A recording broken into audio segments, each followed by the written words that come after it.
Come on, put those hands together and tell God thank you. You may be seated. Listen, I am so happy this morning, and one of the reasons I am happy because my 90-year-old father is worshiping with us this morning.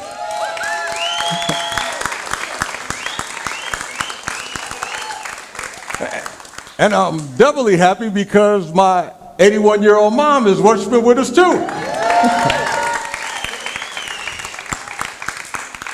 Yeah, he is 90 years young. And at this age, I found out that you can ask him anything. You just can't tell him nothing.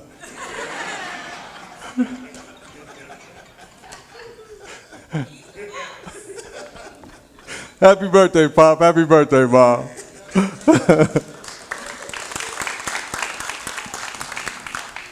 Listen, we are in a series called Songs of Hope. And today we are going to be talking about hope in war. And it is coming from Psalms 46, verses 1 through 11. Let me read it for you. And it says, to the choir master of the sons of Korah, according to Amalek, a song. God is our refuge and strength, a very present help in trouble. Therefore we will not fear though the earth gives way, though the mountains be moved into the heart of the sea, though its waters roar and foam, though the mountains tremble at its swelling. Selah. There is a river whose streams make glad the city of God, the holy habitation of the Most High. God is in the midst of her. She shall not be moved. God will help her when the morning dawns. Nations rage, kingdoms totter. He utters his voice, the earth melts. The Lord of hosts is with us. The God of Jacob is our fortress. Selah.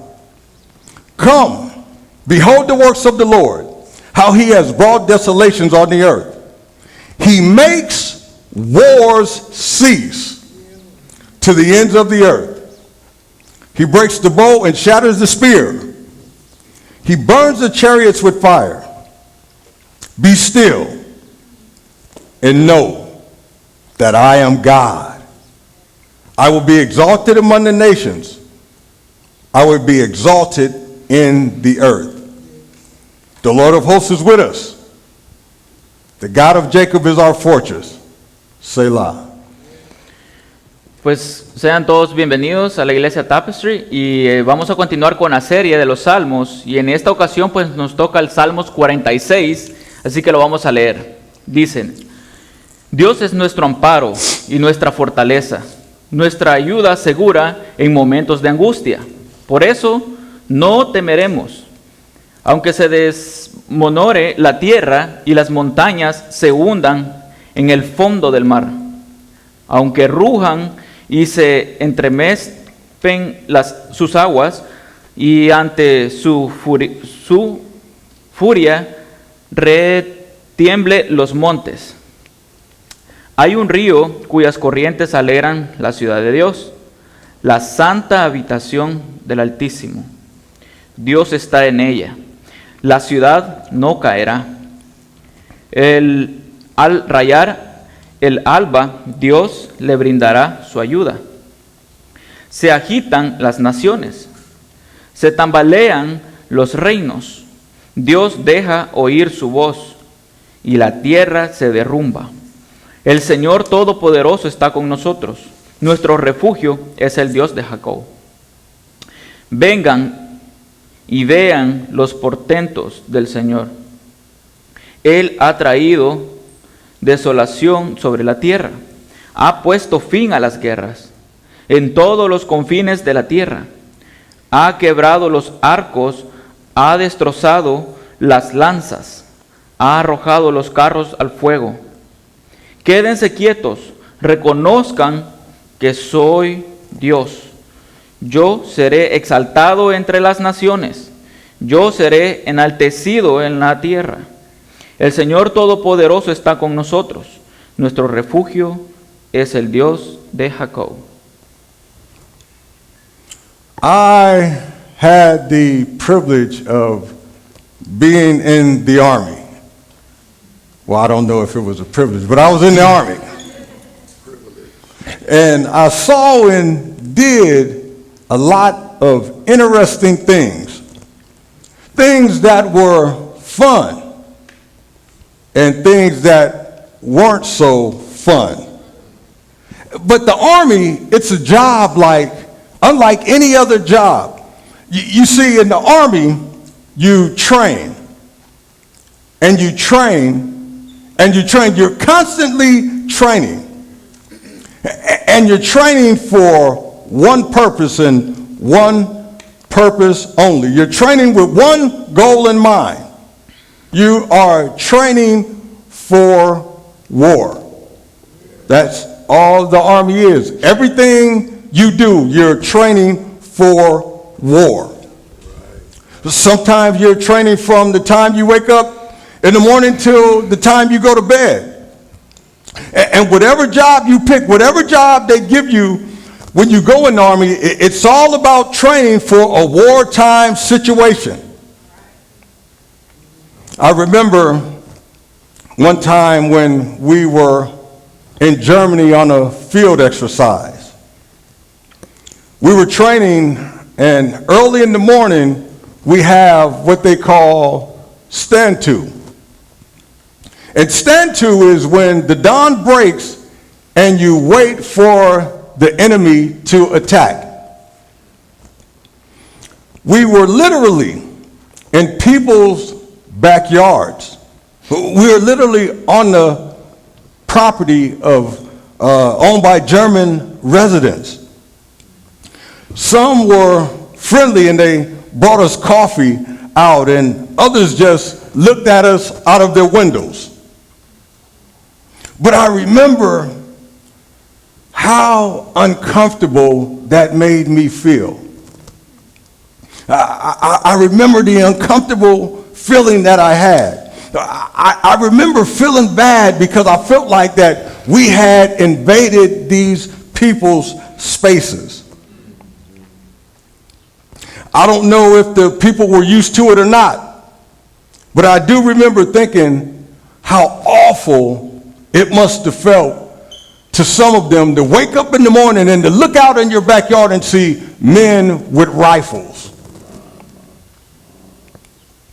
I remember thinking, I don't know if I would be able to handle this if I was in their position. I remember thinking, what would I do if I woke up in the morning and looked out of the window and seen men with rifles? It all happened because we were there training, and we were there training for war. He estado en el ejército, vi e hice muchas cosas interesantes, cosas que fueron divertidas y cosas que no fueron divertidas.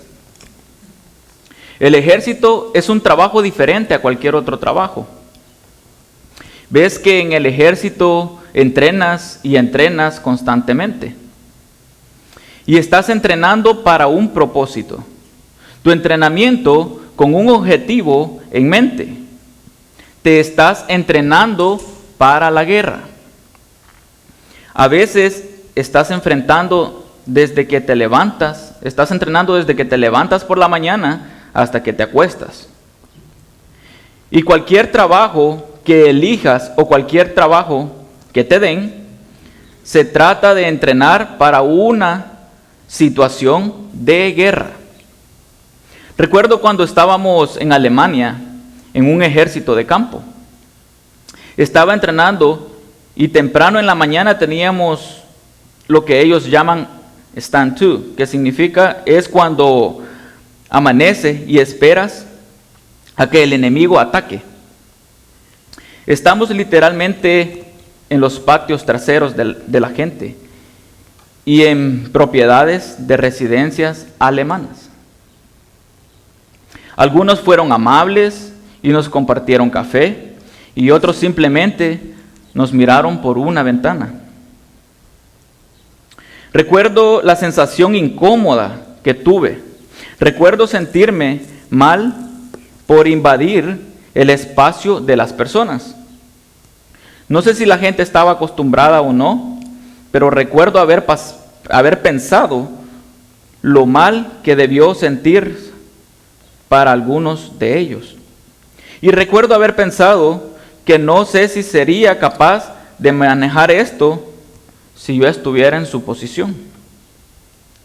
Todo esto sucedió porque estábamos ahí entrenando nada más, nada menos que para la guerra.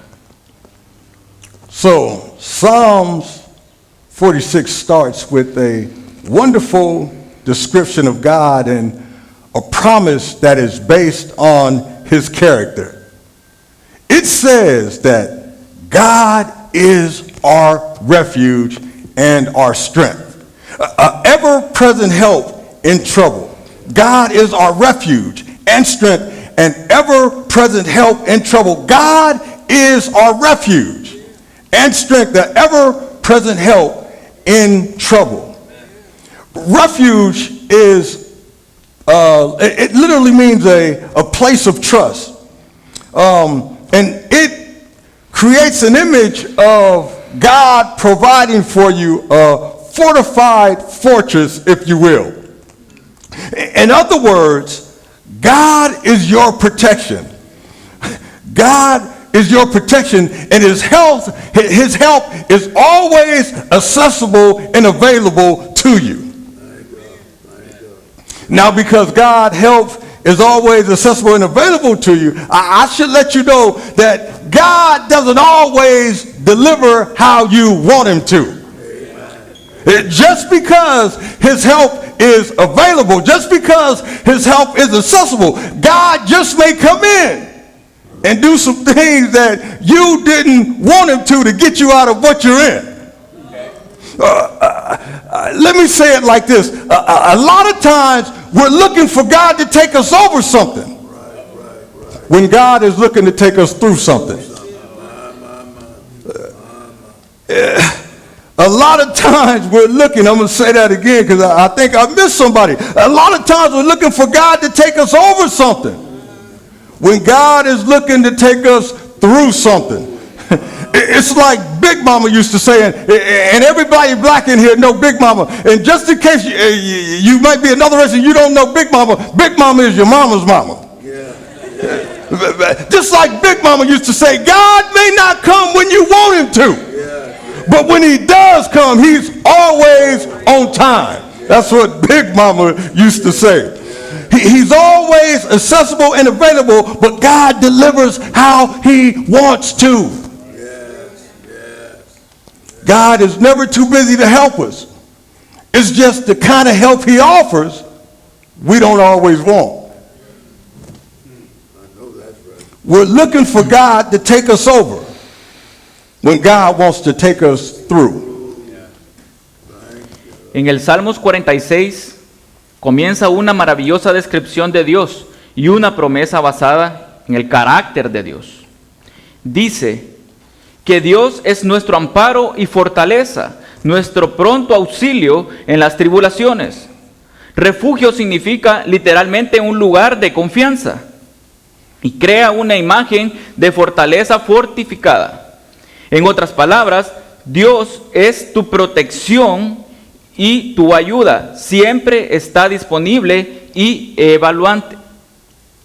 Ahora, debido a que la ayuda de Dios siempre está disponible para usted, debo informarles, Dios no siempre cumple como queremos que Él lo haga. Muchas veces buscamos que Dios nos lleve sobre algo cuando Él quiere llevarnos a través de algo. Es como nuestra gran mamá solía decir, que Dios puede no ver cuando tú quieres, pero siempre Dios llega a tiempo. Él siempre está disponible y evaluable, pero Dios entrega como Él quiere, no como nosotros queremos. Dios nunca está demasiado ocupado para ayudarnos. Él solo es el tipo de ayuda que ofrece y que no siempre queremos. Estamos buscando que Dios se haga cargo de nosotros cuando nosotros queramos llevarnos a través de Él. The psalmist, he goes on and he describes natural disasters. He describes things like earthquakes. He describes things like stormy waters. He talks about unstable mountains. And those things that literally cause chaos in our lives that, watch this, we had nothing to do with. These things just happen. But there's something about knowing. There's something about knowing that the same God that spoke in the midst of chaos, when the earth was formless and empty and darkness was over the surface of the deep, it's something about knowing that the same God that spoke light into that darkness, that separated water from water, is on our side. The psalmist and all those with him, they will not fear chaotic things happen around them because God is their refuge. Though hard times in this life, through the hard times in this life, we find safety. Through hard times in this life, we find security in God. The psalmist didn't say that God would remove us from the problems, but he did say God was there with you in the midst of the problems. And the beautiful thing about this psalm is that the problems and troubles are hugged by God's strength and promises. The verses telling us about the problems in life are surrounded by the verses of God's power and safety. It hugs them. And all I'm saying is God surrounds us. All I'm saying is God protects us in our most difficult times, and he provides a fortified fortress in our relationship with him. Luego el salmista continúa describiendo desastres naturales como terremotos, aguas tormentosas y montañas inestables. Cosas que literalmente causan caos en nuestra vida, en nuestras vidas, que no tenemos nada que ver con causarlo. Estas cosas simplemente suceden, pero hay algo en conocer al mismo Dios que habló en medio del caos. Cuando la tierra estaba desordenada y vacía, las tinieblas cubrían la faz del abismo. Hay algo acerca del saber que el Dios que habló a la luz en esa oscuridad y separó las aguas de las aguas, está de nuestro lado. El salmista y todos los que están con él no temerán las cosas que suceden a su alrededor, porque Dios es el refugio. A través de los tiempos difíciles en esta vida encontramos seguridad y protección en Dios. El salmista no dijo que Dios nos sacaría de los problemas. Lo hermoso de este salmo es que los problemas y angustias son abrazados por las promesas de la fuerza de Dios. Los versículos que hablan de los problemas de la vida están rodeados de los versículos sobre el poder y la seguridad de Dios.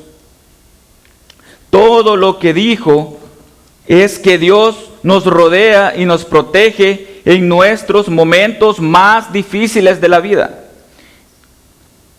Él proporciona una fortaleza fortificada en nuestra relación con Él mismo. He goes on and he says, the rivers, streams make glad the city of God. And the rivers that make glad the city of God, it's a contrast to the waters in verses 2 and 3. While the waters in verses 2 and 3 are chaotic, the river in verse 4 symbolizes God's blessing and renewal. The security of the city is assured by the fact that God lives there. She shall not be moved literally means that she will not be defeated. It literally means that she will not be destroyed. God is always ready to defend the city daily. Even at stand to, God is ready to defend the city. When nations are in an uproar, all God has to do is speak with his thunderous voice and the earth literally melts. God is the supreme commander of the earth and supreme commander of heaven, and he watched over the ancestor Jacob. And you know, every now and again we should pull out God's resume and just read it to ourselves. Every now and again we should pull out God's resume and read it to ourselves. In fact, the Psalms are perfect resume reading material. When you have a testimony like, the Lord is my light and my salvation, whom shall I fear? The Lord is the strength of my life, of whom shall I be afraid? When the wicked, even my enemies and my foes, came upon me to eat of my flesh, they stumbled and fell. Though a host should encamp against me, in my heart I will not fear. Through war, the war should rise against me, in this will I be confident. Every now and again, we ought to take out God's resume and just read it to ourselves. And just like God did it before, I come by to tell you God to do it again. El río cuyas corrientes alegran la ciudad de Dios es un contraste con las aguas de los versículos 2 y 3. Mientras que las aguas en los versículos 2 y 3 son caóticas. El río en el versículo 4 simboliza la bendición y renovación de Dios. La seguridad de la ciudad está asegurada por el hecho de que Dios vive ahí. Ella no será movida, literalmente significa que no será derrotada y destruida. Dios siempre está listo para defender la ciudad todos los días, incluso Dios está listo para defenderla. Cuando las naciones están abordadas, todo lo que Dios tiene que hacer es hablar con su voz atronadora y la tierra se derretirá. Dios es el comandante supremo de la tierra y el cielo, y cuidado al antepasado de Jacob. ¿Sabes que de vez en cuando debemos sacar el currículum de Dios y leerlo? De hecho, los salmos son un material de lectura del currículum perfecto. Cuando tienes testimonios como: el Señor es mi luz y mi salvación, ¿a quién temeré? El Señor es mi fortaleza de mi vida, ¿de quién tendré miedo? Cuando los impíos, incluso mis enemigos, vieron sobre mí para desboronar mi carne, tropezaron y cayeron. Aunque un ejército acampe contra mí, mi corazón no temerá. Aunque contra mí se levante guerra, en esto estaré confiado. Saca el currículum de Dios y léelo para ti mismo. Y así como Dios lo hizo antes, lo hará de nuevo.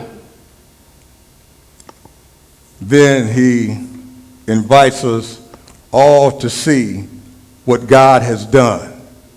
He invites us all to reflect on God's deliverance. He gives us a reason for hope when he says that he makes wars cease. He gives us a reason for hope when he says he makes wars cease. Whether it be Russia invading Ukraine, we have hope because he makes wars cease.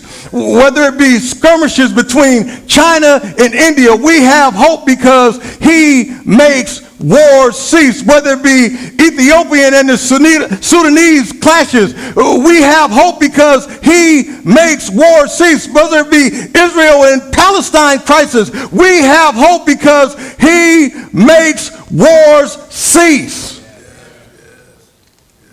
He encourages us. He encourages us, the psalmist, he encourages us and he comforts us by telling God's people, by letting them know that God will fight our battles. He says, be still and know that I am God. Because God promises that he will be our refuge and strength. Be still and know that I am God. All he's saying is, be still. Trust me. I got this. All you have to do is put your trust in Jesus, who conquered death and the grave. The good news of the gospel is God's rescue plan for redemption for the whole world, and it's the answer to all conflict. And one day, Jesus will bring a final end to all war. He will destroy the weapons of war, and faith is increased, and faith finds increased reality in times of trouble.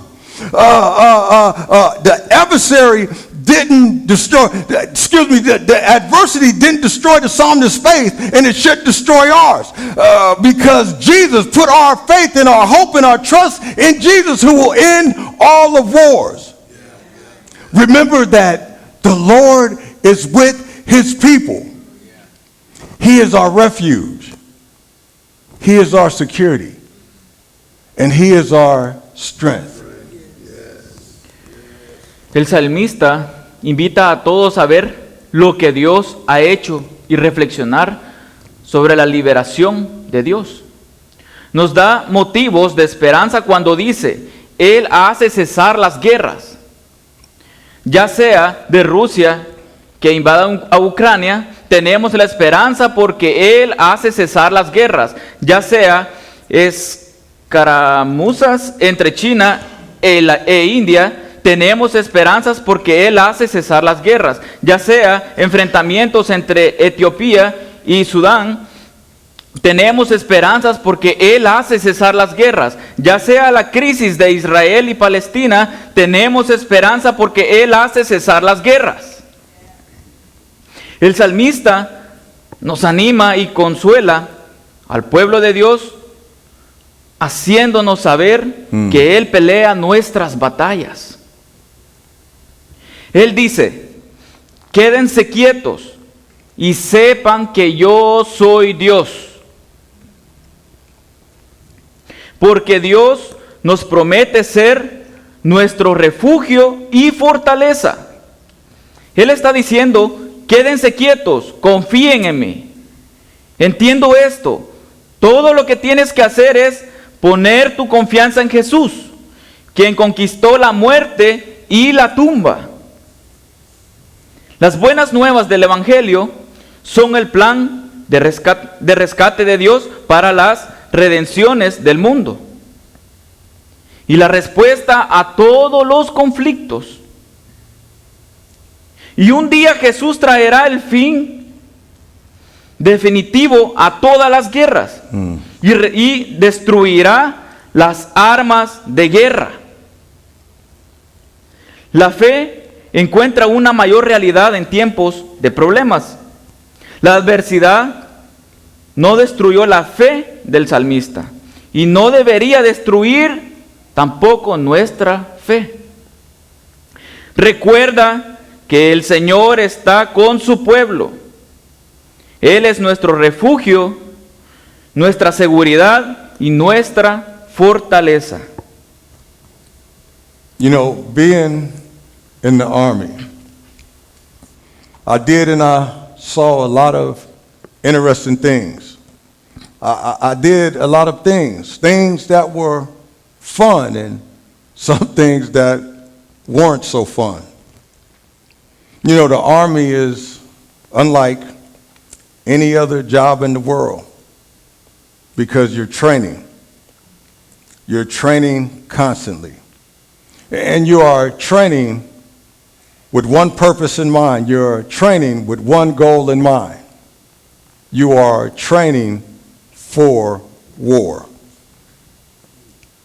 But one day, Jesus is going to put an end to all of that training.